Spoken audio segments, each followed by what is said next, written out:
tendrán.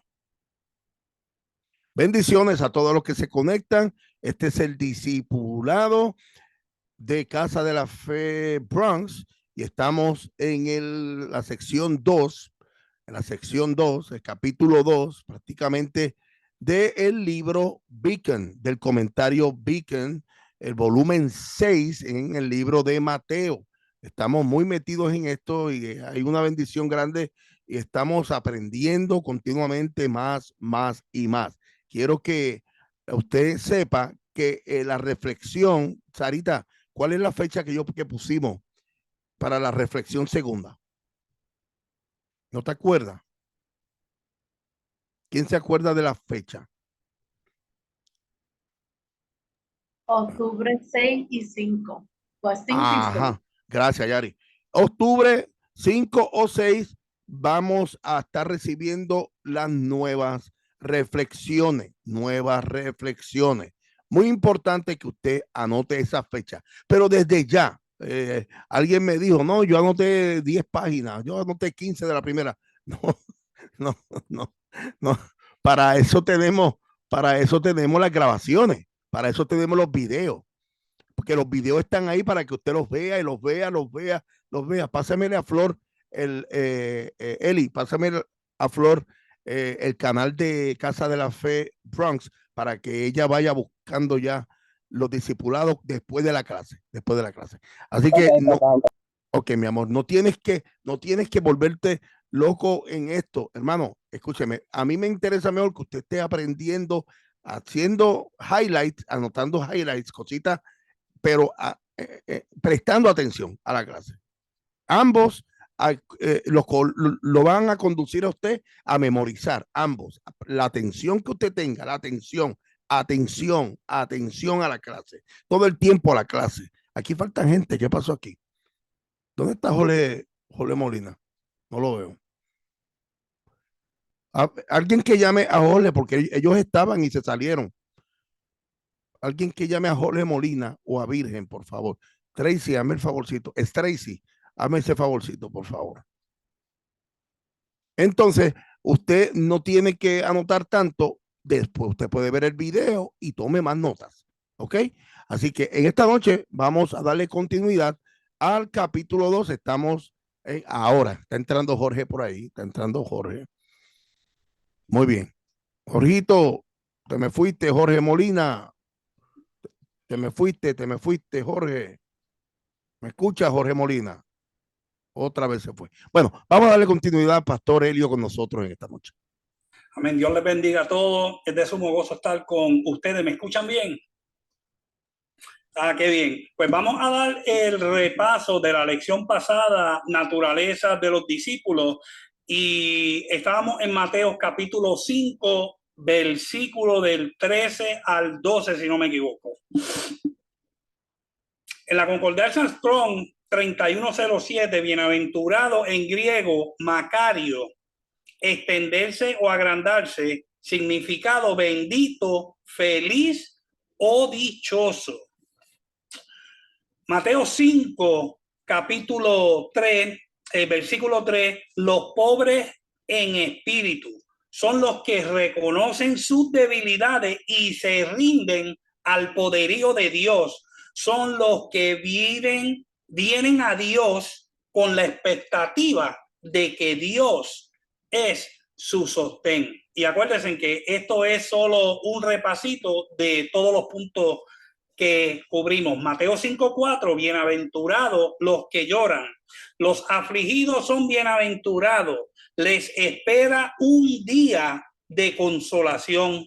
Es un compartir activo del dolor del mundo debido al pecado. Incluye no solo el dolor por el propio pecado, sino también el dolor debido a la espantosa condición del mundo, a su rechazo del Salvador y a la suerte de los que rehúsan su misericordia.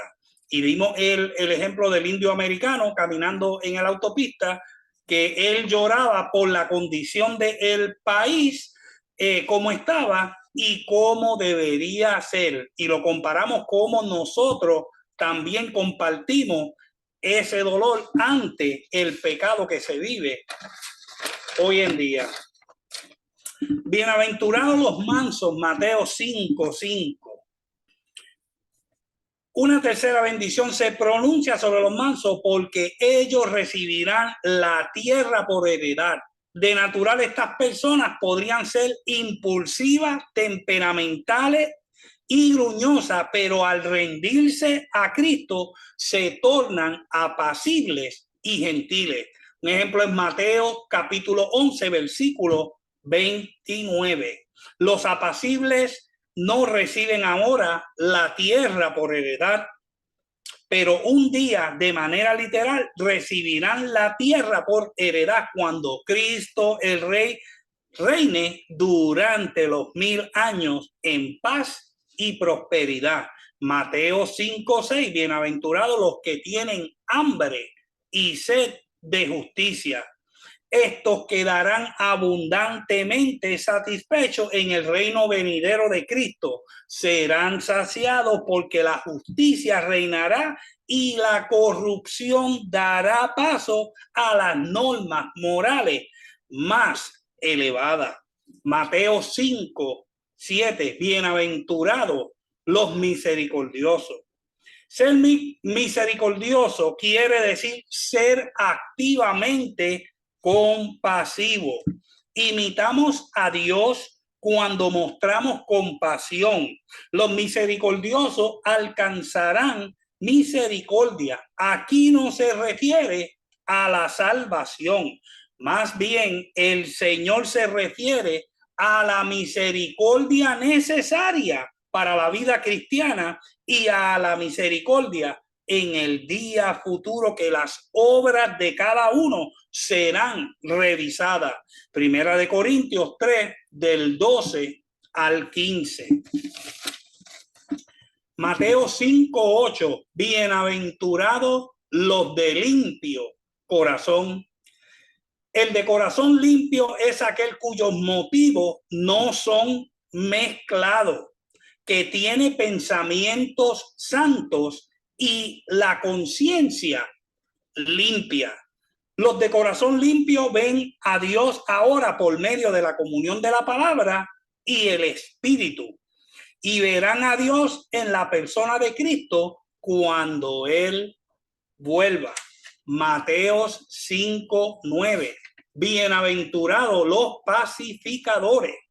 El Señor no está refiriéndose a personas con una disposición pacífica o que les gusta la paz. Se refiere a aquellos que intervienen activamente a hacer la paz. Al hacer la paz, los creyentes se manifiestan como hijos de Dios y Dios un día los reconocerá como personas con su carácter. Mateo 5:10, bienaventurados los que padecen persecución. Esta bienaventuranza trata de aquellos que padecen persecución no por sus malas acciones, sino por causa de la justicia. A estos creyentes que sufren por hacer lo recto, se les promete el reino de los cielos.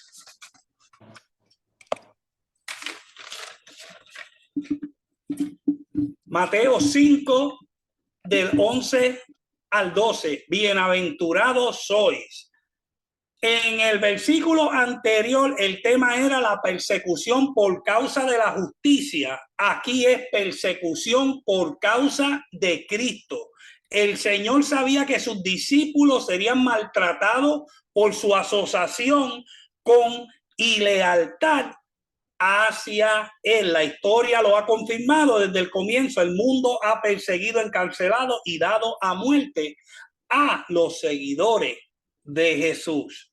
Mateo 5:12. Sufrir por causa de Cristo es un privilegio que debería ser causa de gozo. Grande es el galardón que espera a los que así vienen a ser compañeros de los profetas en la tribulación. Todos los que imitan su leal valor compartirán su presente entusiasmo y futura exaltación. Ahora quiero tocar el punto que Fitch presenta, uno de los mejores resúmenes de la bienaventuranza. Las primeras tres bienaventuranzas: los pobres en espíritu, los que lloran, los mansos, se depica como un hombre volviendo del pecado a Dios. En la cuarta bienaventuranza, hambre y sed de justicia, Fitch lo pone como Dios volviéndose a los pecadores y vistiéndolo con la justicia de Cristo. Después, la tercera a que siguen, los misericordiosos, los de limpio corazón, los pacificadores. Fitch los compara como los recién nacidos hijos de Dios haciendo las obras de justicia ante a los hombres. Y la última, los que padecen persecución por causa de la justicia, reacción de los humanos hacia los seguidores de Cristo. Primero están las tres gracias del alma contrita, seguida por la respuesta de Dios en su misericordia, justicia y gracia. Enseguida continúan las tres gracias del alma comisionadas, seguidas por la respuesta del mundo en persecución y reproche. Hasta aquí el repaso de la lección. Ahora quiero entrar inmediatamente a los estilos literarios de la Biblia. En esta escuela de pensamiento hay 6 estilos literarios en la Biblia. El número 1, narrativo historical. La Biblia contiene eventos históricos y narrativos a través de la mayoría de sus libros. Estas historias nos ayudan a ver el panorama del trabajo y plan de redención a través de los textos. Hay ejemplos de cómo su pueblo se aleja de Dios y cómo Dios los atrae numerosas veces. Cuando leemos, deberíamos notar dónde ellos fallaron para poder aprender de sus errores, caídas, para seguir su ejemplo cuando hacen lo bueno en los ojos de Dios. Este género se divide en dos: la ley y la historia. La ley es el Pentateuco, Génesis, Éxodo, Levítico, Números, Deuteronomio. Estos se enfocan en cómo adorar a Dios y cómo comportarse con su prójimo. El libro de Levíticos contiene preceptos, aunque es la ley, pero contiene hechos históricos y lo deberíamos leer como tal. Historia: Jueces, Ruth, Primera, Segunda de Reyes, Primera, Segunda de Crónicas, por nombrar algunos.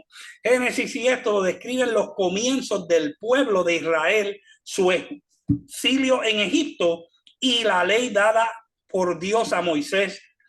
Otro rasgo en las historias son las genealogías. Aún en el Nuevo Testamento, Mateo y Lucas incluyen la genealogía de Jesús. Los hechos de los apóstoles incluyen la historia de la iglesia primitiva y el poder de Dios a través de los apóstoles, por nombrar algunos. Después, el segundo género es la poesía. La Biblia contiene literatura poética, comúnmente en los Salmos, Cantar de los Cantares, Isaías, Jeremías, también contienen elementos poéticos. La poesía nos obliga a salir del camino que nos es familiar hacia un nuevo territorio que estimula tus emociones y tu imaginación. Género número 3, sabiduría. Incluye libros como Proverbios, Eclesiastés, Job. Los Proverbios contienen muchos consejos sabios. Eclesiastés y Job tenemos que entender quién es el que habla o está expresando sus puntos de vista. Los protagonistas no necesariamente siempre tienen la razón en lo que están pensando. Debemos de leer estos libros con esta perspectiva. De otro modo, podemos adoptar la conclusión equivocada. Número 4, profecía. La profecía en la Biblia a menudo toma la forma de oráculos o visiones. En esta, el profeta revela la sabiduría oculta y el propósito de Dios. Hay 4 mayores profetas: Isaías, Jeremías, Ezequiel y Daniel. Y hay 12 profetas menores, ejemplo, Oseas, Abdías, Miqueas, por nombrar algunos. También hay profecía en los Salmos y en el Nuevo Testamento. El Apocalipsis pertenece a una categoría especial de profecía conocida como apocalíptica. El Apocalipsis contiene muchos símbolos y también el libro de Daniel caen en esta categoría. En los evangelios Jesús hace menciones proféticas. Género número 5, los evangelios. A pesar de que los evangelios contienen elementos históricos, el propósito de los mismos es proclamar a Jesús, sus enseñanzas y sus obras. Los evangelios también contienen parábolas narrativas, ejemplo, el buen samaritano, Lucas capítulo 10 del 30 y 37. En los evangelios nos podemos encontrar con Jesús de la misma manera que sus discípulos. Y número 6, género número 6, epístolas. El Nuevo Testamento contiene un número de epístolas o cartas escritas por varios apóstoles como Pablo, Pedro o Juan, dirigidas a diferentes audiencias. Estas están dirigidas a iglesias en una región particular o a individuos. Estas cartas contienen doctrinas y enseñanzas. Estas se explican y elaboran en las verdades de los evangelios y otras partes del Antiguo Testamento. Las epístolas son un buen lugar de empezar a leer la Biblia para entender la doctrina cristiana y tener un panorama de las Escrituras. Es importante conocer los estilos literarios del libro que leemos en la Biblia. Si desconocemos esto, nos puede llevar a malentender y tener errónea suposición. También podemos aplicar la Biblia de Dios incorrectamente, la palabra de Dios incorrectamente. Bienaventuranza. Las bienaventuranzas o dichos benditos reciben esta designación porque comienzan con la expresión bendito es o feliz Macario. Sin embargo, feliz tal vez no sea la mejor manera de traducir el término. La idea es el estado dichoso y afortunado basado en las condiciones divinas y no en las circunstancias mundanas. Amén. Hasta aquí esta. Sí, quiero añadir algo, Helio, porque al principio ya no habíamos tocado todos estos temas que son importantes, estar refrescando lo que habíamos dicho al principio de este discipulado, pero quiero también añadir que entre los géneros literarios hay formas literarias que Helio tocó al principio, que tocó en este resumen, las metáforas, la numerología, es una forma literaria que es importante que también usted la sepa. El número 40, el número 7, significa algo. No vamos a entrar en ese detalle ahora, quiero entrar directamente al Sermón del Monte, pero es importante que también la poesía, que es parte de un género literario, también es una forma literaria. Las crónicas es una forma de escribir, es una forma de escritura. La crónica, hay cronistas. En la actualidad hay muchísimos cronistas. Hay cronistas en el periódico, hay cronistas en las redes sociales. Todo eso son formas y géneros literarios. Por eso es importante. Por ejemplo, el libro de Oseas es un libro totalmente, el casamiento, que lo habíamos dicho al principio. ¿Se acuerdan que habíamos puesto este ejemplo? ¿Se acuerdan que Oseas se casa con la prostituta? ¿Se acuerdan de eso? Es totalmente un símbolo. Es un simbolismo, que es otra forma literaria. Símbolo. Jamás y nunca Oseas se casó literalmente con esta persona. Oseas se casa, el profeta utiliza esta simbología para hablar acerca del pueblo de Israel y cómo Jehová acepta el pueblo de Israel con esta situación que ellos tenían. Quiero entrar directamente, Pastor Helio, a la parte de hoy del Sermón del Monte. Amen. So, la semana pasada nos quedamos en su influencia. Vi con página 74, número 2, su influencia, Mateo 5, del 13 al 16. Jesús usó dos símbolos para describir la influencia que tienen los cristianos sobre una sociedad no creyente. Primero, la sal. Segundo, la luz. Jesús asemejó a sus discípulos a la sal. Eran para el mundo lo que la sal es en la vida diaria. La sal sazona los alimentos, impide que se dañen, da sed, potencia y sabor. De modo que sus seguidores dan el picante a la sociedad humana. Sirven como conservantes y hacen que otros adquieran la sed de justicia. El discípulo tiene una gran función, ser la sal de la tierra, viviendo de las condiciones del discípulo que se relaciona en la bienaventuranza y en todo el resto del sermón. Si deja de exhibir esta realidad espiritual, los hombres pisotearán su testimonio con sus pies. Ahí estamos basando Mateo 5, 13. Mateo 5, 14. Jesús también llama a los cristianos la luz del mundo. Habló de sí mismo como la luz del mundo. Juan 8, 12, Juan 12, 35, versículo 36, versículo 46.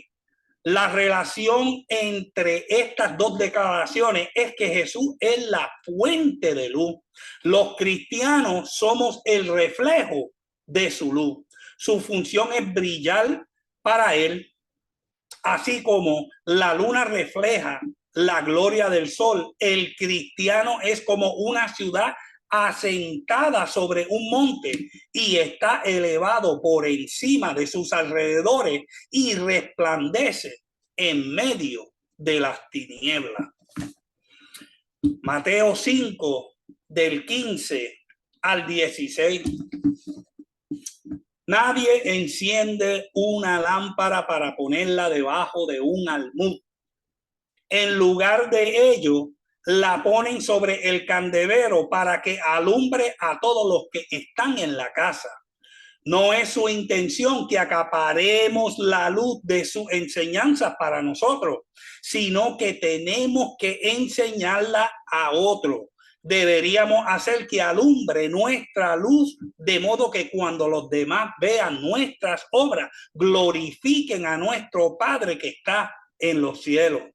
El énfasis recae sobre el ministerio del carácter cristiano, el atractivo de una vida en la que Cristo habla más alto que la persecución de las palabras. ¿Alguien tiene alguna pregunta sobre su influencia? Óyeme, Elio, ahí estás hablando acerca de un género literario en ambos. Pero la sal, me gustaría que creo que lo mencionamos la semana pasada. Dijimos que la sal se usaba como forma de pago en la Biblia, en los tiempos bíblicos. Algo que yo encontré la semana pasada, que yo te lo voy a leer ahora, para que tú veas. Hoy, o sea, porque hoy la sal es solamente es un sazonador. Hoy en día es un sazonador, un preservativo para preservar. Tú sazonas la carne, yo sazono los churrascos que yo hago, los sazono con sal. No se ríe, Elio. Sal y pimienta. Sal. Más nada, eso de que yo cojo sofrito y no, yo con sal y un poquito de pimienta. Ya está todo. Fíjate. Pero fíjate que hay algo importante que encontré y lo voy a compartir para que ustedes escuchen esto. Mire, en la antigüedad la sal tenía más de 14,000 usos. Esto es un compendio bíblico que yo tengo, que es muy interesante. 14,000 usos. El que tenía sal tenía dinero. Oiga eso. el que tenía sal tenía mucho dinero. Si tú tenías una bóveda llena de sal, tú estabas bien, porque todo el mundo iba a ir a donde ti. A lo largo de la historia, la sal ha sido utilizada para casi todo, desde derretir hielo hasta relajar los músculos.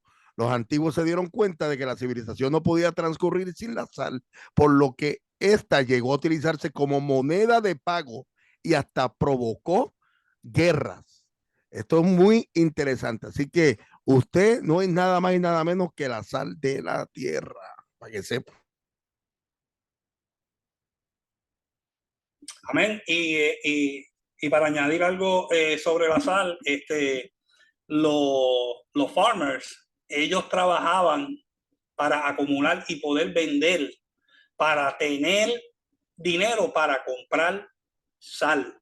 En inglés se llama barter. Ellos básicamente intercambiaban sus crops.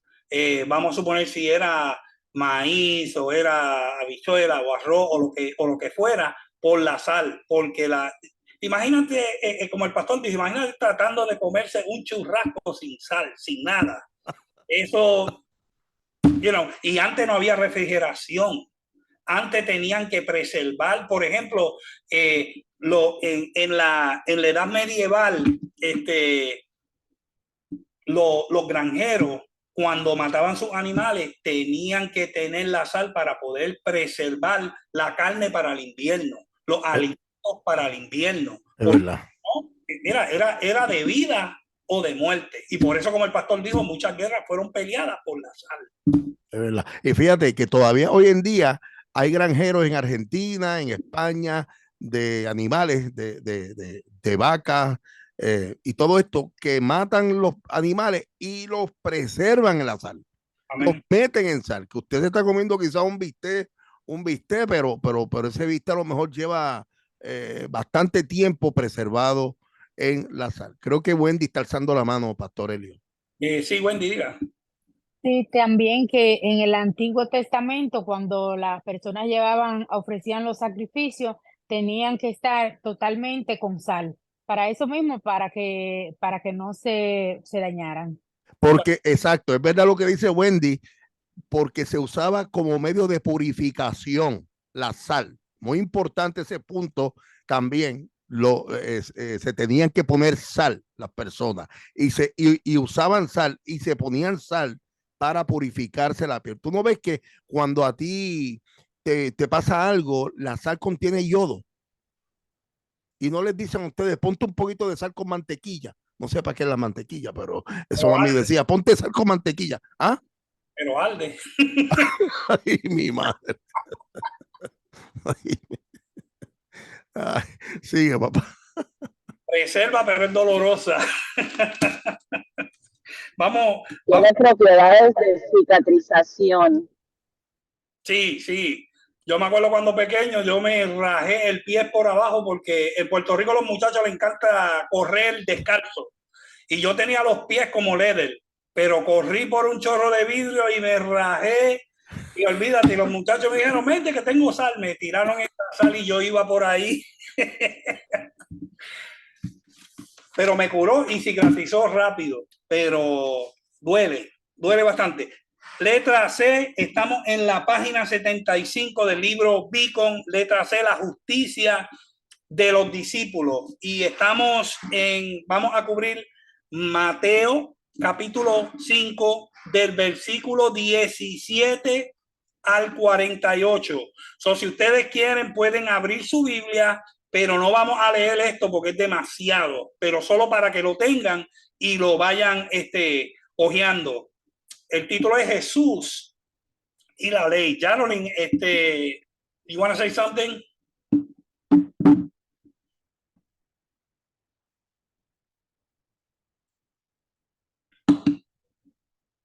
You good? Quería decir que si entran a los YouTube de Casa de la Fe, nosotros tuvimos una serie en la cual hablamos sobre la sal y la luz del mundo.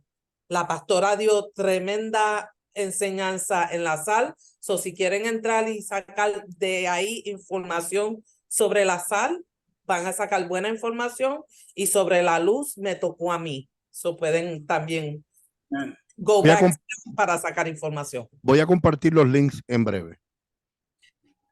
Bueno, hermano, quiero decirle que esta clase es bien larga y si usted quiere participar, puede participar, pero yo voy a tratar de ser lo más breve posible con las explicaciones, porque si no, no vamos a tener tiempo para cubrir todo el material. Amén. Okay. Espero su comprensión. Estamos en letra C, la justicia de los discípulos del 5, Mateo 5 del 17 al 48, su naturaleza. Mateo 5 del 17 al 20. No hay duda que algunos de los oyentes de Jesús pensaron que él era revolucionario en sus enseñanzas. Es posible que haya creído que estaba procurando abrogar la ley o los profetas, pero él negó tal cosa enfáticamente. No he venido para abrogar, sino para cumplir. Mire, Jesús no ha venido a abrogar la ley o los profetas, sino a cumplir. Insistió con claridad que ni una jota ni una tilde pasarían de la ley hasta que todo se hubiese cumplido totalmente. Estamos en el párrafo número 2 de página 75. ¿Qué le sucederá a la ley?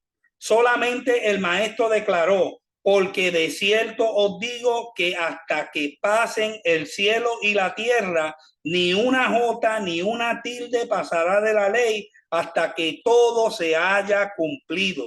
J es la letra más pequeña del alfabeto hebreo, la yod, que se parece mucho a un apóstrofe, corresponde a la más chica del alfabeto griego, la iota. La tilde era el cuerno o acento sobre alguna de las letras hebreas para distinguirla de las otras. La moderna contraparte de esto está muy bien expresada en la traducción de Gaspar. Ni la tilde de una I ni el cruce de una T será quitado de la ley hasta que todo haya sido observado. O sea que el Señor vino a cumplir la ley en totalidad. Él no vino a cumplir una parte y dejar otra parte sin cumplir. Esto es lo que Beacon te está trayendo aquí. Hermana Wendy, léame el párrafo número 3. Ok, el párrafo número 3, donde dice consiste con este criterio. Correcto. Ok, consiste con este criterio. Jesús amonestó que cualquiera que quebrante, haga a un lado, descuide el menor de esos mandamientos, y así enseñaré a otros. Muy pequeño será llamado en el reino de los cielos. Superficialmente, la última parte de esta declaración parece sorprendente. ¿Cómo uno que quebranta la ley puede estar en el reino? La solución se encuentra al traducir la frase en relación al reino de los cielos, es decir, que en relación con el reino, él será lo menos dejado afuera. Grande será el que haga y enseñe los mandamientos. El hacer debe preceder a la enseñanza. Siga. El verso 20 es generalmente considerado el versículo clave del Sermón del Monte. La justicia de los discípulos de Cristo debía ser mayor que la de los escribas y fariseos. Jesús estaba exigiendo justicia interior, moral y espiritual, en lugar de la exterior, ceremonial y legista de los fariseos. El problema de los fariseos, dice Martin Lloyd Jones, residía en que ellos estaban interesados en detalles más que en principios, en las acciones que en los motivos, y tenían más interés en hacer que en ser. Amén. ¿Está bien? ¿Continúo? ¿O me quedo ahí? Está bien ahí. Okay. Para conseguir la entrada en el reino, nuestra justicia ha de superar a la de los escribas y fariseos, los cuales se contentaban con ceremonias religiosas que les daban una pureza externa y ritual, pero que nunca cambiaban sus corazones. Ese era el grave problema de los fariseos, porque los fariseos decían: nosotros no tenemos de qué arrepentirnos porque somos hijos de Abraham. O sea que ellos no practicaban el cambio de corazón, la pureza interna. Por eso Jesucristo lo llamó, ¿cómo Jesucristo lo llamó? Ustedes son sepulcro blanqueado. Amén. La única justicia que Dios aceptará es la de la perfección que Él imputa a aquellos que aceptan a su Hijo como Salvador. 2 Corintios 5:21. Naturalmente, allí donde hay verdadera fe en Cristo, allí habrá también la justicia práctica que Jesús describe en el resto del Sermón del Monte. Vamos para el punto número 2, su aplicación. Mateo capítulo 5, del 21 al 48.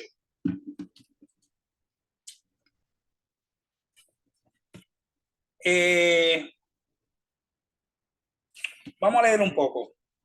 Su aplicación. Cada uno de estos 6 ejemplos de justicia más elevada está introducida por la frase ¿oíste que fue dicho?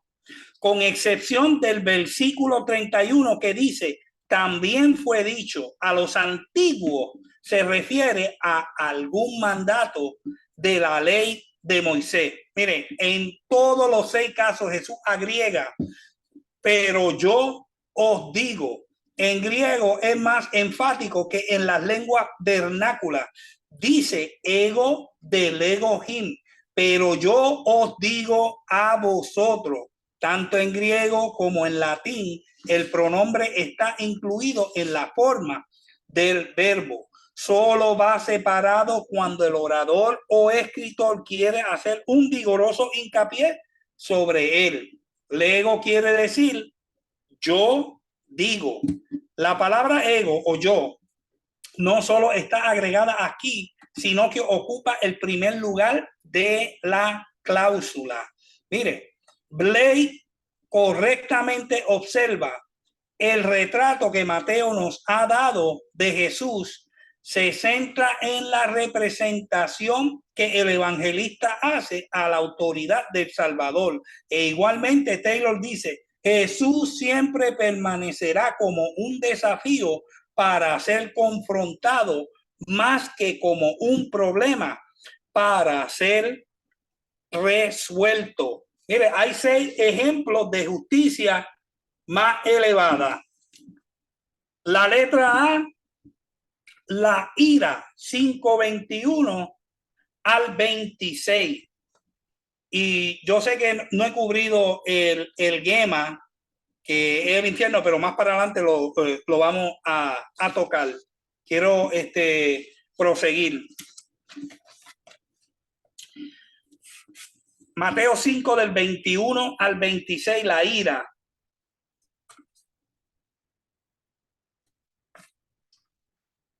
¿Dónde estoy? Que no la veo. Ok, la ira. No matarás es el 6º mandamiento del Decálogo. Éxodo 20:13, Deuteronomio 5:17. Jesús no lo anuló, más bien le dio una interpretación más amplia. Si usted se ha enojado con su hermano, ya ha cometido homicidio en su corazón. Wow, o sea que no podemos guardar rencor. Usted sabe cuando usted guarda rencor lo que sucede. Crece una raíz de amargura. Y para sacar esa raíz de amargura, está bien difícil. Está bien, pero que bien difícil. Lo mejor es tratar de ser perdonador y tratar de ser como Cristo. Los judíos en tiempo de Jesús sabían que el asesinato estaba prohibido por Dios y que el asesinato debería ser castigado. Esto era cierto antes de la ley, Génesis 9:6, y más tarde fue incorporado en la ley. Éxodo 20:13, Deuteronomio 5:17. Con las palabras, pero yo os digo, Jesús da una enmienda a la enseñanza sobre el asesinato. Mire, ya nadie podría enorgullecerse por no haber cometido asesinato. Jesús dice ahora, en mi reino no debéis ni siquiera tener pensamiento homicida. Jesús advierte contra 3 formas de iras injustas. Y estas las vamos a cubrir ahora, que son bastante importantes.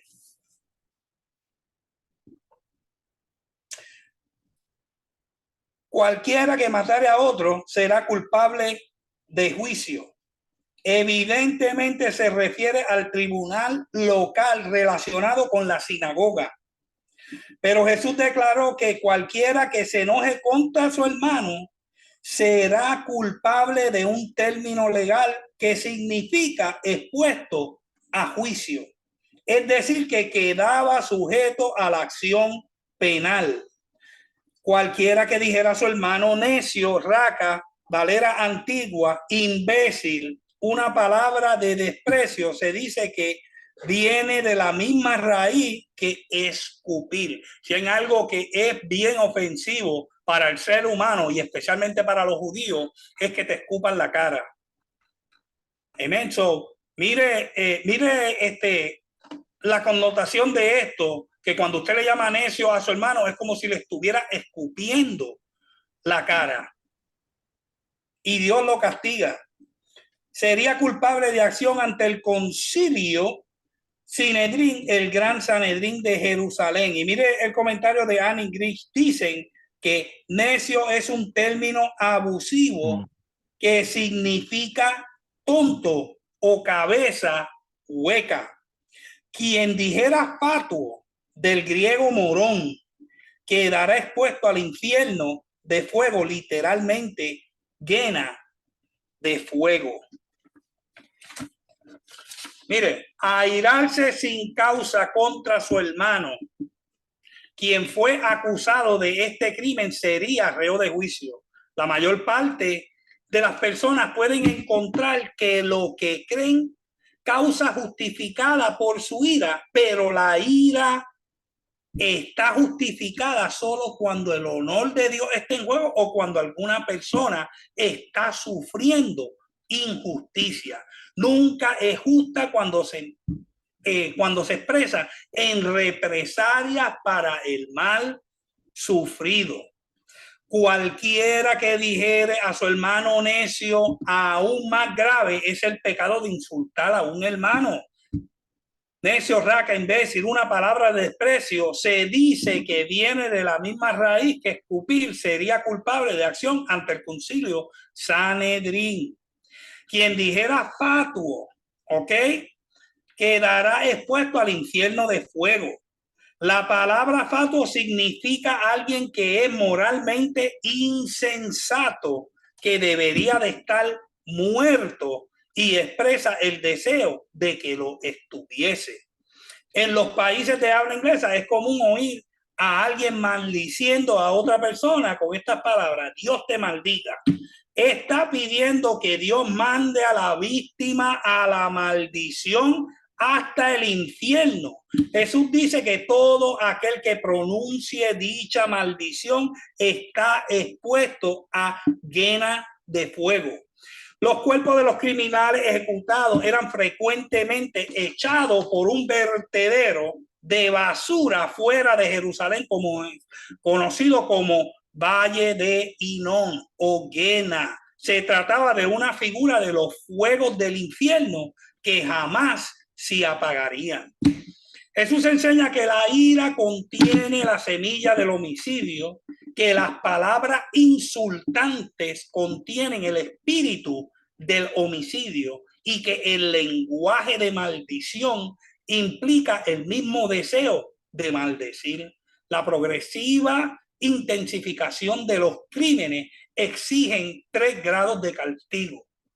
Y esto es importante: el juicio, el Sanedrín y el fuego del infierno o gana. ¿Alguien tiene alguna pregunta sobre la ira o algún comentario?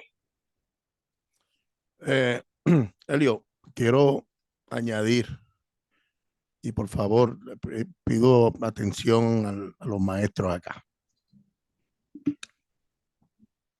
Se dijo que Jesús cumplió la ley completa. Eso es un poquito, eso es un poquito difícil de poderlo triturar en la boca para tragarlo. Porque tenemos que ver que hay 613 preceptos de la ley. Y de los 613 preceptos de la ley, seguro, Jesús vino a cumplir los 244 preceptos que son preceptos positivos. La ley son 613 leyes judaicas. Por eso él decía, o sea, claramente, oíste que fue dicho, mas yo te digo que no es ojo por ojo y diente por diente, porque yo no voy a cumplir esa ley. Esa ley de ojo por ojo y diente por diente yo no la voy a cumplir. Yo voy a cumplir esta, que tú tienes que darte la otra mejilla y hacerle caso omiso a lo que está pasando. Por ende, cuando Jesús viene y habíamos hablado claramente y habíamos mencionado punto y aparte de lo que había dicho el maestro Helio, habíamos dicho que el sermón del monte es totalmente la contraparte de esas leyes negativas. Porque si Jesús viniera a cumplir todas las leyes del pueblo de Israel, fuera uno más. Pero Jesús vino a cumplir la ley, seguro, la ley de lo que él tenía que haber cumplido. Segundo, el sermón del monte, cuando habla claramente, todo lo que habla Jesús ahí es para enseñarle al pueblo de Israel que lo que ellos aprendieron en esas leyes, esta es la modalidad nueva para poder llegar al Padre. Y no es nada complicado saber que lo que el sermón del monte quiere decirnos hoy en día a nosotros es, esta es la forma que nosotros debemos comportarnos para llegar al Padre. Esta es la forma, no como se habló, no como se dijo, no olvídate de eso. Eso es lo que le dijo Jesús al pueblo. Olvídate de eso, tú lo oíste así, yo te estoy diciendo ahora que esta es la manera correcta. Por eso es bien importante, yo siempre he dicho y yo lo reafirmo, con esto te dejo, Helio, que cada vez que usted piense y usted haga algo, porque nosotros no vivimos en ley, pues yo quiero que sepas algo, nosotros tenemos leyes. Nosotros tenemos leyes. Nosotros tenemos leyes y están ahí escritas en Mateo 5 al 7. Esas son nuestras leyes y eso es lo que Jesús vino a ponernos a nosotros en nuestro corazón para nosotros poder llegar al Padre. Ojo con eso, que estamos haciendo una serie claramente de cuidado con la falsedad, hablando de los falsos maestros y de estos chorros de falsos que están ahí. Ojo con eso, las leyes de nosotros están ahí para que nosotros lleguemos al Padre. Gracias. Amén. Estamos en Beacon, página 78, el segundo párrafo. Hermana Sari, ¿usted lo tiene? ¿Lo puede compartir? Sí, lo tengo. Lo tengo así en páginas o no sé cuál, cómo comienza el párrafo. La aplicación de la amonestación anterior.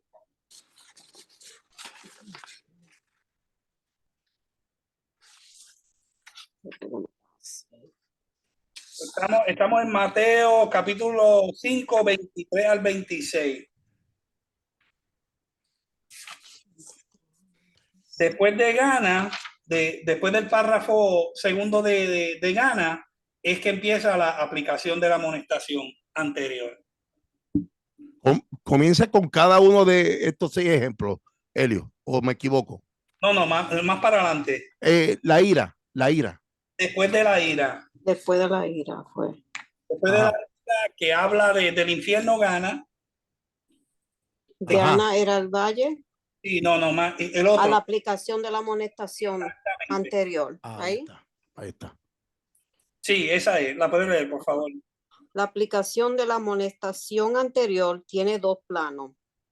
de la adoración del 23 al 24 y del progreso legal del 25 al 26. Si un judío presentaba un don al templo para ser ofrendado en el altar, el de las ofrendas quemadas que estaba en la parte delante del santuario y allí recordaba que su hermano tenía algo contra él, debía volver a reconciliarse con su hermano antes de presentar su ofrenda. La palabra griega que traducimos reconcíliate, dialazo, se encuentra solamente en este pasaje del Nuevo Testamento. Pablo usa catalazo y el compuesto apocatalazo para la reconciliación unilateral que el hombre debe efectuar con Dios. Es decir, que el ser humano debe cesar su enemistad contra Dios y reconciliarse mediante Cristo. Pero dialazo denota concesión mutua después de igual hostilidad. ¿Sigo? Sí, siga. El significado de esto es claro. Cuando uno se reconcilia con el Señor, tiene que aceptar sus condiciones, porque el mal es solo de una parte. Pero cuando uno se reconcilia con su hermano, las concesiones deben ser hechas por ambas partes, porque en cada contienda humana siempre hay dos lados. Sin embargo, lo que Jesús está enseñando es que al acercarse a la casa de Dios, la ofrenda no será aceptable mientras haya un mal sentimiento entre un adorador y su hermano. La relación de uno con Dios no puede ser correcta cuando es mala la conexión con su semejante. Amén. Mire, si usted se acuerda que tu hermano tiene algo en contra de ti, aquí es donde está la papa bien caliente. Porque es fácil, que cuando tú no has hecho, no es fácil cuando tú no has hecho nada, porque a veces somos torpes de la manera que hablamos, ¿entiendes? Y a veces el hermano se ofende con nuestras palabras. ¿Y qué voy a saber yo que yo ofendí al hermano? ¿Qué voy yo a saber? Yo no sé nada, pero a veces nosotros ofendemos con nuestro acto o con nuestras palabras. Y mire, y si usted se acuerda de algo, por eso es que David decía, el rey David decía, líbrame de los pecados que me son ocultos, porque muchas veces nosotros hacemos cosas y nos damos de cuenta. Y mire, si usted, para que usted esté bien con Dios, aprenda a pedir perdón. Y para nosotros los hombres latinos se nos hace bastante difícil pedir perdón. Elio, escúchame esto, déjame, porque voy a explotar aquí. Porque mira, o sea, es que mira el común denominador de los victimarios, porque esto genera un espíritu de víctima. Mira el común denominador que a mí me pone mal. El espíritu de víctima genera en la persona que siempre es ofendido. Siempre es ofendido. Tú me ofendiste. Tú me ofendiste. Entonces, mira cómo ellos revelan ese espíritu hablando y diciendo y predicando. Hay que perdonar. Hay que perdonar. Hay que perdonar. Pero tú nunca escuchas. Hay que pedir perdón. Porque mira las ofensas, y esto es un caldo caliente. Esto no le gusta a nadie.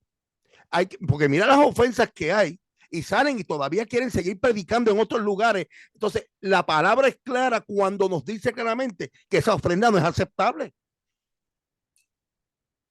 Esa ofrenda no es aceptable. Entonces, yo pongo el ejemplo de mi papá. Yo lo escribí recientemente. Porque oigo a pastores, veo tanta gente hablando bla, bla, bla. Y pongo el ejemplo de mi papá. Mi papá fue al presidio, a la regional de Bayamón, en el año 75, a pedirle perdón al que mató a mi hermano. Wow. a pedirle perdón al que mató a mi hermano y a perdonarlo también. Porque yo digo que el perdón es 3 vías. Y vuelvo y digo, esto es un caldo caliente para el espíritu religioso que tenemos que soltar de nuestro corazón. Porque primeramente tenemos que recibir perdón de Cristo. Si uno no ha experimentado el verdadero perdón de Cristo, nunca vamos a perdonar correctamente.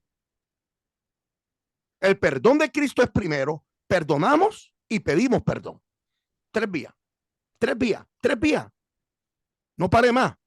Si no hemos aprendido a recibir el perdón de Cristo, nunca vamos a perdonar de corazón. Gracias, pa.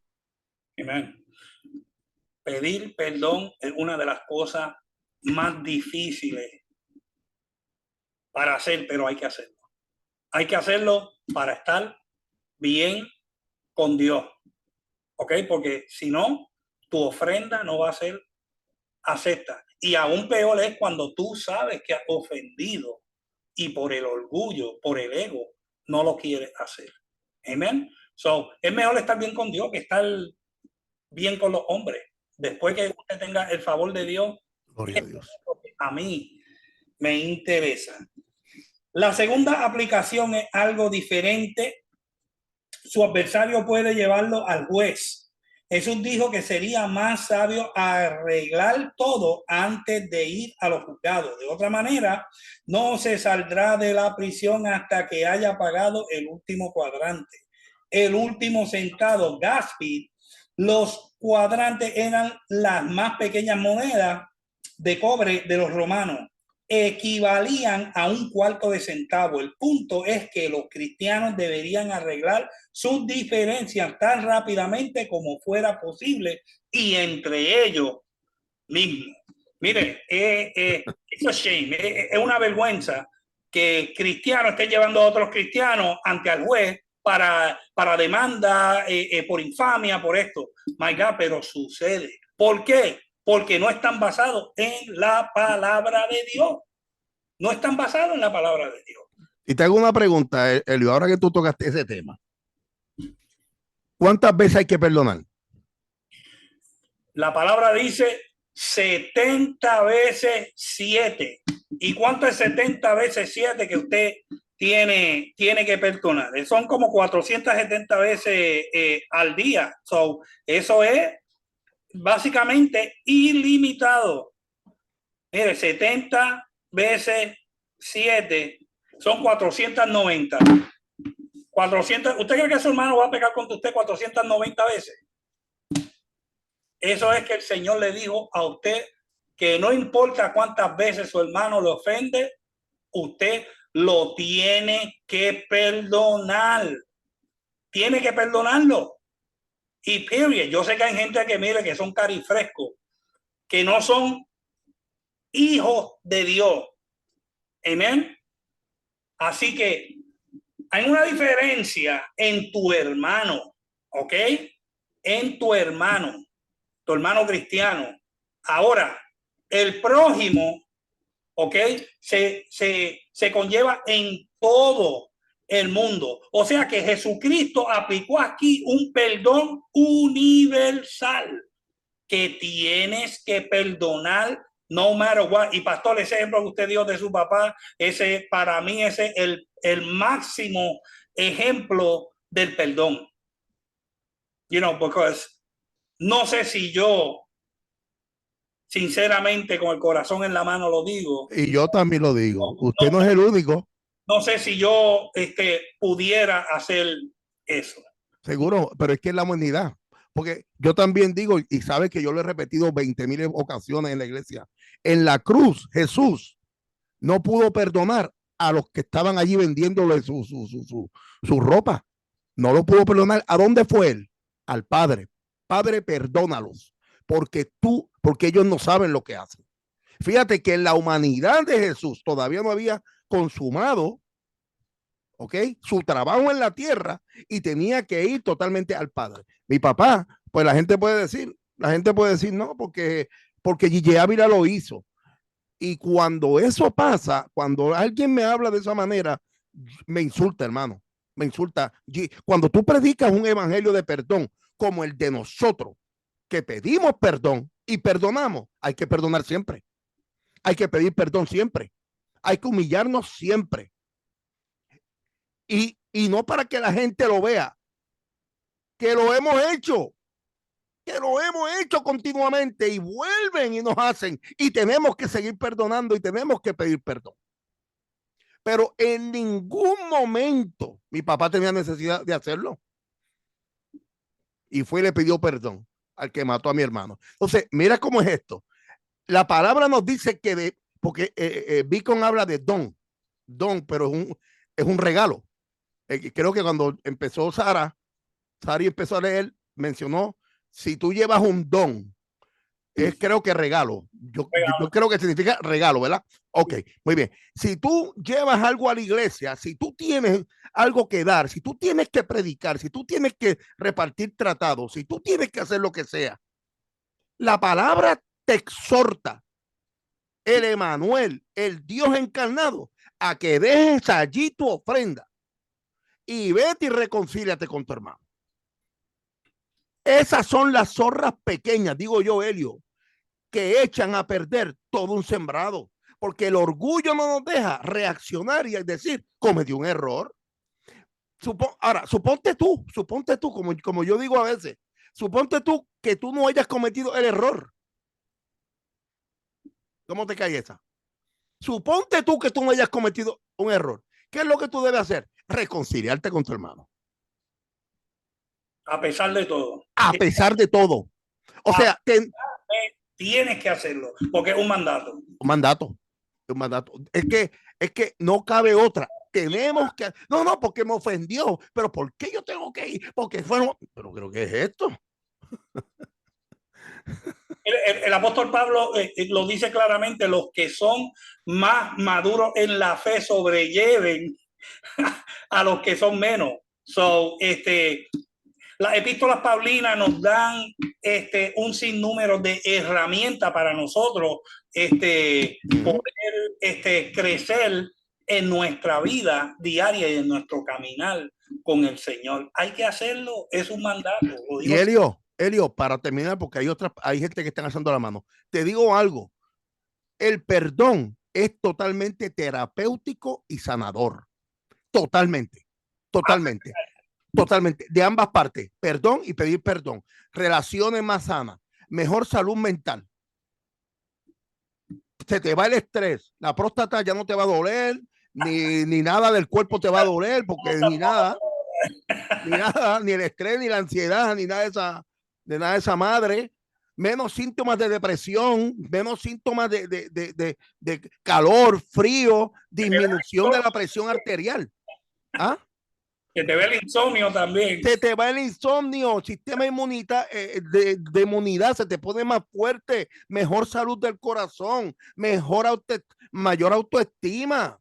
No, o sea, sabes que las células del cáncer se multiplican más rápido con tanta ansiedad y con tanta depresión porque alguien te robó una gallina o te robó el banco donde tú te sientas, porque ese es el lado donde tú te sientas y ya te enojaste. Ay, ya me enojé porque ese hombre me cogió el banco. Dime, Evelyn. Que cuando Feli y yo hablamos siempre de este tema, especialmente de los 70 veces 7, Feli y yo siempre ponemos el ejemplo de no lo multipliquemos a 70 por 7, sino que lo multipliquemos 70 por 70 por 70 por 70 por 70, porque uno a veces comete errores y uno siempre tiene que estar pidiendo perdón y viene siendo más de 1,000,000 de veces. Si uno lo ve en ese caso, como uno no es perfecto, uno siempre va a tener ese pequeño detalle de que, oh, perdón, te hice esto sin querer queriendo, porque a veces uno hace una ira sin saber.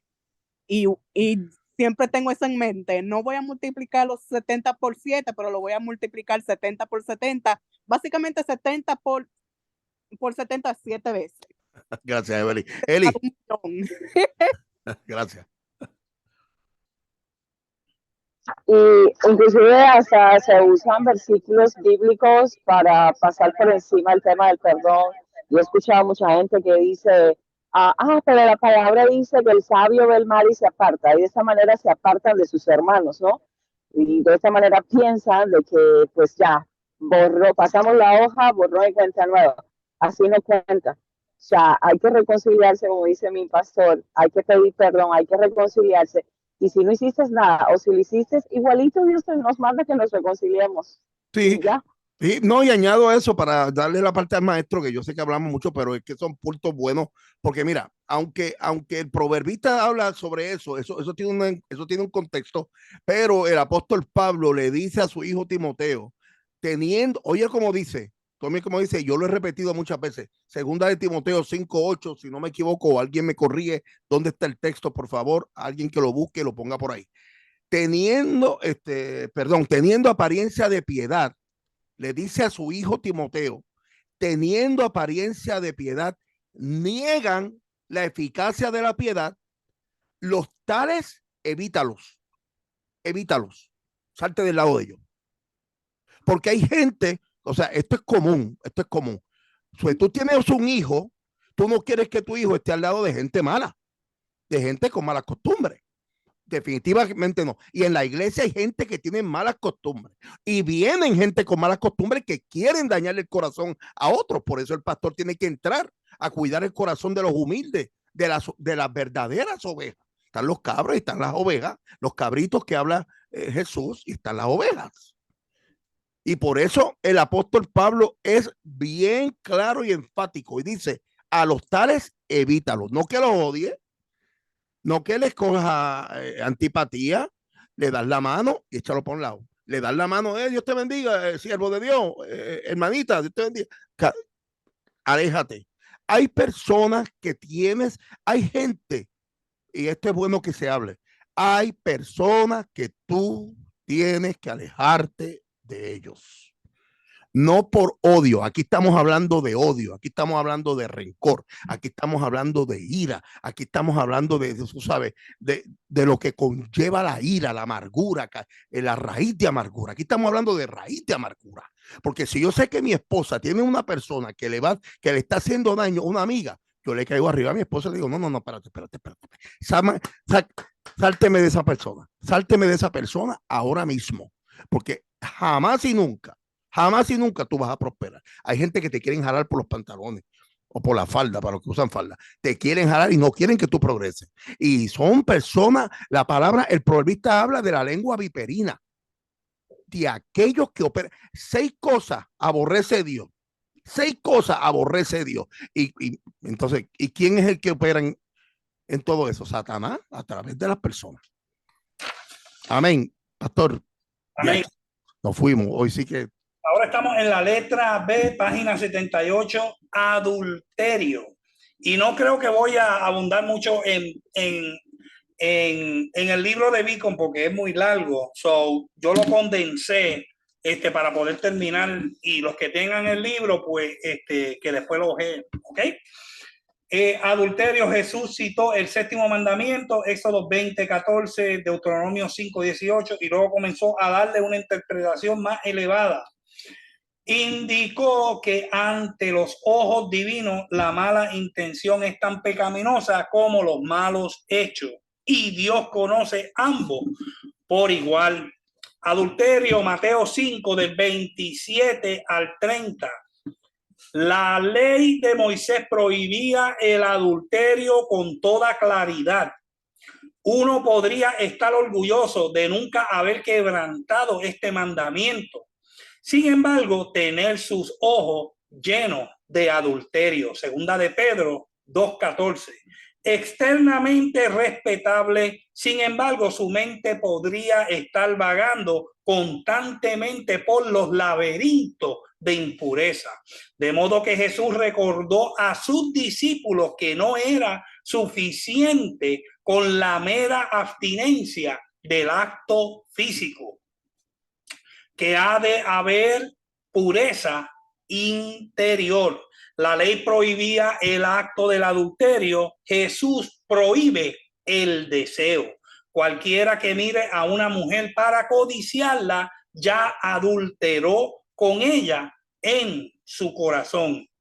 ¿Cuántos hombres han hecho eso? No levante su mano, no lo levante.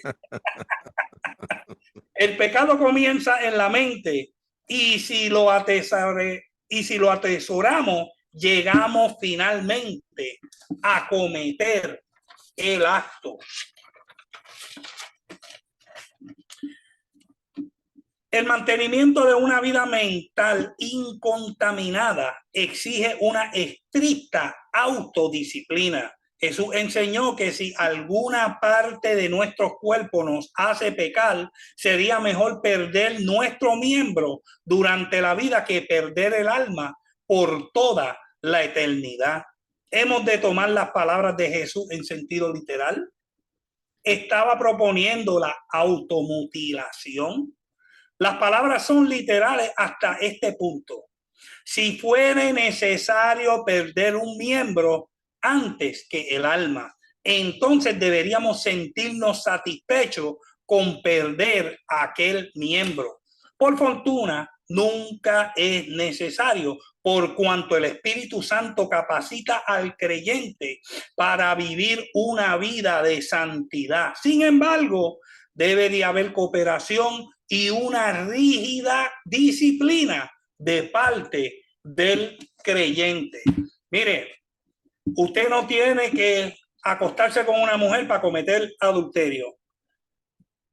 En el mundo le llaman a los ojos las ventanas del alma. Usted tiene que tener mucho cuidado, y esto es para los hombres y para las mujeres, con lo que usted ve. Hoy en día, aquí en este telefonito, usted puede ver tantas cosas en la computadora. Usted aquí en la televisor, usted va caminando por la calle, usted va a un parque, va a una playa. Mire, cuando usted va para la playa, usted tiene que revestirse de santidad y buscar el sitio menos ocupado posible si usted cojea de esa pata. Mire, acuérdate que el enemigo es un diablo viejo. Él no te va a tentar con nada nuevo. Él es uno solo. Él te va a tentar because he knows your number. Él conoce cuál es tu tentación. Si tu tentación en el mundo eran las mujeres, por supuesto que sería algo sabio que uno fuera a una playa donde se frecuentan muchas mujeres en bikini. ¿Por qué? Porque usted va a ser tentado. Hay que ser sabio y tener una disciplina rígida. Y no es que usted va a cortar su brazo derecho, que se va a sacar el ojo, porque hoy en día tenemos al Espíritu Santo. Amén. Si usted tiene una amistad, que usted allá afuera le llamaba, this is my right hand man, este es mi mano derecha, este es mi pana, y este pana tuyo o esta amistad te conlleva al pecado, usted lo tiene que cortar de su vida. Sí, pastor. Mira, y yo estoy preparando un estudio acerca de las redes sociales y el daño que está causando las redes sociales. Y tengo estadísticas, vengo con todo, porque yo veo yo predicando en la iglesia, veo como la gente está metida en los teléfonos. O sea, es algo horrible, es algo, y los ujieres caminan y ven, y me dicen, mira, están metidos en Facebook, están metidos en esto. Mira, el adulterio ahora ya no es físico. Tanto en la mujer como en el hombre, el adulterio es totalmente electrónico y cibernético. Ahora tú estás texteando con hombres y mujeres en secreto a través de TikTok. Mira, eso es continuamente. Las estadísticas, yo te voy a leer estadísticas que son recientes. Esto es una cosa alarmante, alarmante. Hermanita, tú misma, hermanito, tú mismo, tómalo en serio, porque es una adicción la que tenemos. Y me incluyo para que no diga que yo soy más santo que nadie. Es una adicción total. Y el adulterio, la fornicación, la estamos llevando ahí en el acto a través de las redes sociales. O porque ya el enemigo sabe que presentarte una mujer o presentarte un hombre, un chulísimo o una chulísima, ya por ese lado no te va a coger, porque tú sabes que hay muchas cámaras, ya tú sabes que hay muchas formas que te van a coger. ¿Entiendes? Ya tú sabes que la electrónica te puede fallar y te engaña y te van a coger. Pues ahora vamos a hacerlo más secreto. Ahora vamos a tener unas queridas o un querido a través de las redes sociales. Te digo algo, la adicción a las redes sociales, esto yo lo estoy escribiendo desde hace 2 semanas, se ha convertido en un tema recurrente y preocupante, Pastor Elio. Ya, y cuando una vez yo te pregunté, Elio, ¿tú tienes Facebook? Y tú me dijiste, no, nosotros no queremos saber de eso. Muy bien. Te felicito, papá. Te felicito. Eso, o sea, tú no tienes que tener eso para tú estar bien o para tú ser feliz. Muy bien. Entonces, ya que las cifras de este problema están en aumento, se estima que para este año que estamos corriendo, el número de usuarios incremente a 90,000 millones a nivel mundial, donde se calcula que 35.5 millones de los usuarios son jóvenes de entre los 12 a los 29 años. Esto de acuerdo, hay unos datos, unas encuestas. Sin embargo, hay grupos de personas que más tiempo pasan en las redes sociales y tienen entre 25 y 34 años. Te digo algo, Elio, personas tienen una adicción tan violenta que, mira, pero estamos hablando contigo. Personas que tienen una adicción tan violenta que tienen que entrar al teléfono cada 35, 30, 25 minutos para saber qué pasó en Facebook, qué pasó en Instagram, qué pasó ahora el bendito TikTok, que ese es el demonio más grande ahora. Ese es el demonio más grande. LinkedIn, WhatsApp, todas las redes sociales. Y los que están en secreto lo hacen, se creen que nadie se da cuenta. Pero todo el mundo está escuchando lo que tú estás escuchando y todo el mundo está viendo lo que tú estás viendo. Porque ¿qué pasa? Que los algoritmos ahora no es un secreto. Tú hablas algo ahora y el teléfono ahorita, cuando tú lo abres, te aparece un anuncio. Eso es diablo, esto es demoníaco, eso es diabólico. ¿Ah? Todo lo que decimos nos están escuchando. Brother, mi cuñado Papito me dijo una película que, ¿cómo se llama la película? Se me olvidó, Papito. ¿Ah? No te oigo. Donna. Snowden. Snowden.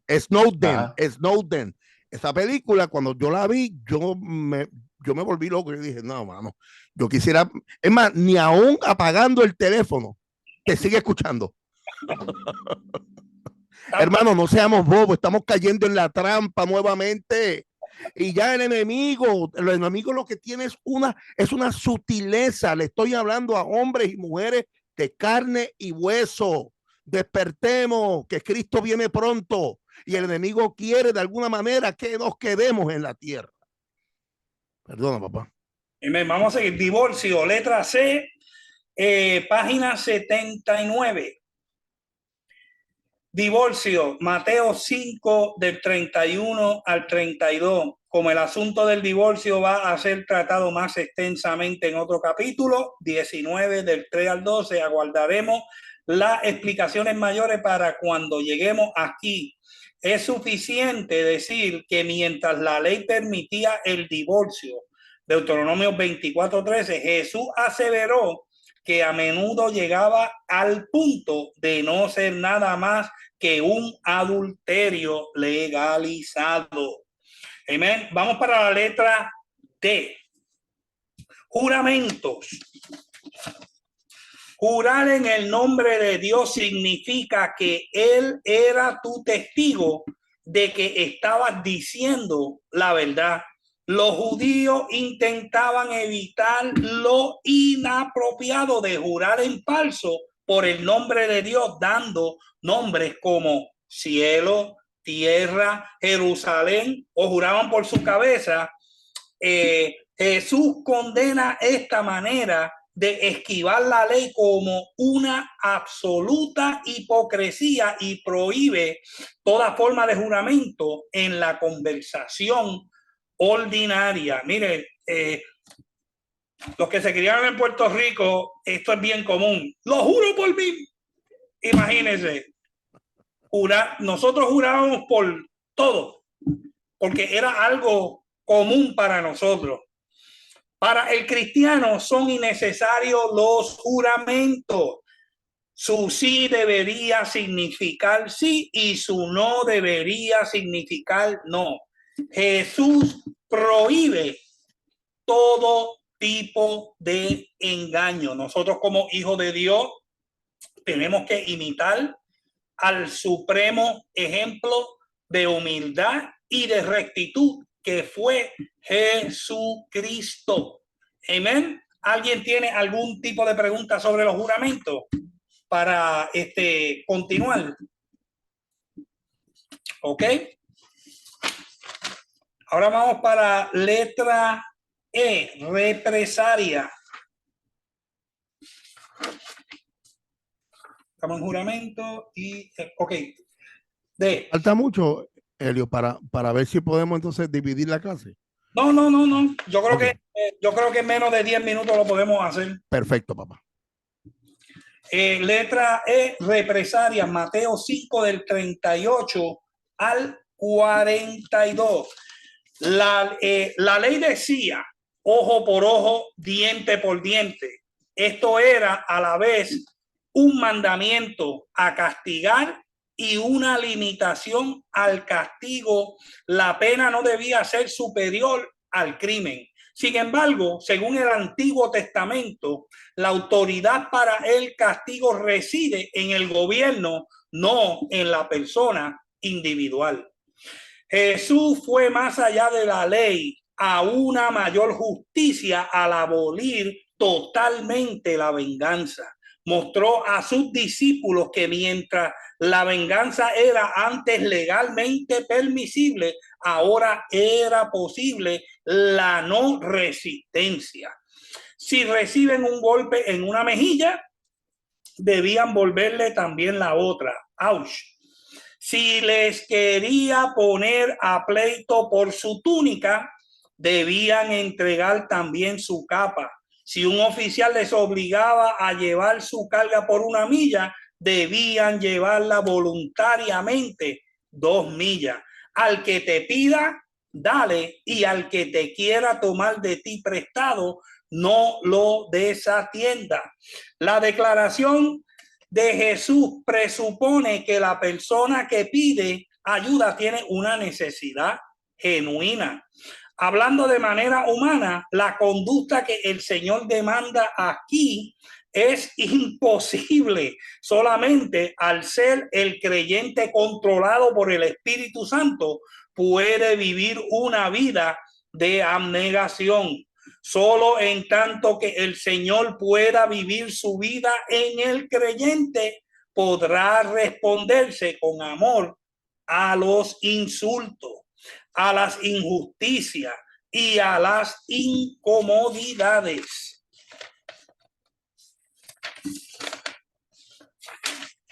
El mandamiento de una vida mental incontaminada exige una estricta autodisciplina.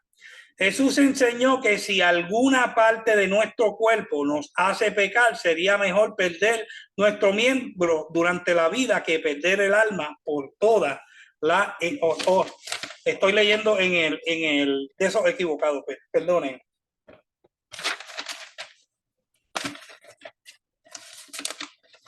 Ahora sí. F, amor a los enemigos. La ley había enseñado a los israelitas a amar a su prójimo. Levíticos 19:18. Aunque nunca se les había enseñado a odiar a sus enemigos, este espíritu subyacía a muchos de sus adoctrinamientos. Esta actitud era un sumario de la perspectiva del Antiguo Testamento. Así, aquellos que perseguían al pueblo de Dios, Salmo 139, del 21 al 22, era una hostilidad justa dirigida contra los enemigos de Dios. Jesús anuncia que debemos amar a nuestros enemigos y orar por los que nos ultrajan y los que nos persiguen. El hecho de que se nos manda a amar muestra que se trata de algo que tiene que ver con la voluntad, no principalmente con las emociones. No es lo mismo que un afecto natural, porque no es natural amar a aquellos que nos aborrecen y nos hacen daño. Es una gracia sobrenatural y puede ser manifestada solo por los que tienen el Espíritu Santo. No hay recompensa si amáis a los que nos aman. Jesús dijo que incluso los publicanos hacen esto.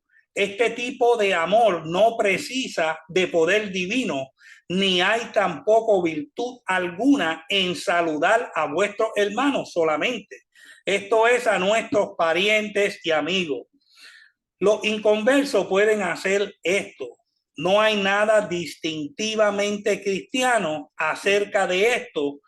Si nuestras normas no son más elevadas que las del mundo, es cosa segura que nunca haremos impacto en el mundo. Jesús dijo que sus seguidores deberían volver bien por mal, de modo que seamos hijos de su Padre que está en los cielos. No decía con esto que este sea el camino para llegar a ser hijos de Dios. Más bien, es como mostramos que somos hijos de Dios, por cuanto Dios no muestra parcialidad ni hacia los malos ni hacia los buenos. Ambos se benefician del sol y de la lluvia. Igualmente nosotros deberíamos comportarnos de manera llena de gracia y con rectitud para con todo.